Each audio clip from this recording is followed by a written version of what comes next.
helicopter carrying Iran's President Ebrahim Raisi in East Azerbaijan province has crashed. This is said that the reason behind the fatal crash was bad weather.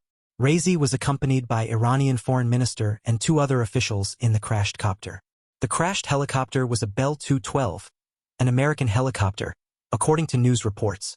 The search and rescue operation is still on, as it's been more than 12 hours since the news of Iran's president's copter crash first occurred. U.S. said it is closely watching the situation. Iran's interior minister says authorities are waiting on further details. This is big development amid Iran's proxy in the region are fighting against Israel. Recently, Iran directly attacked Israel with large number of drones and missiles. Israel has said it has nothing to do with the crash.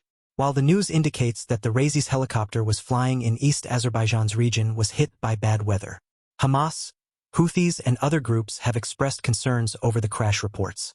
Russia, Turkey, Iraq alongside many other nations expressed their concerns and showed readiness to help Iran in search and rescue operation. Turkey has sent mountain rescue teams to Iran.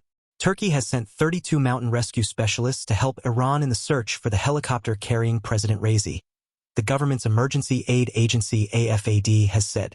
Latest update in the search and rescue operation came just recently after Turkey's state news agency Anadolu reported that the Akinci drone, which has been deployed to Iran, has detected a source of heat suspected to be the wreckage of the helicopter carrying Iranian President Raisi. The Fars news agency cites the head of the Red Crescent in Iran's East Azerbaijan region as saying that rescue teams are being sent to an area emitting heat, which was detected by a Turkish drone helping with the search operation. The spot is suspected to be the site of the crash. The chances of survival are looking dim for the passengers of the crashed helicopter. Visit ddansons.com for more news and updates. Thanks for watching. Subscribe in order to stay connected for latest news and updates worldwide.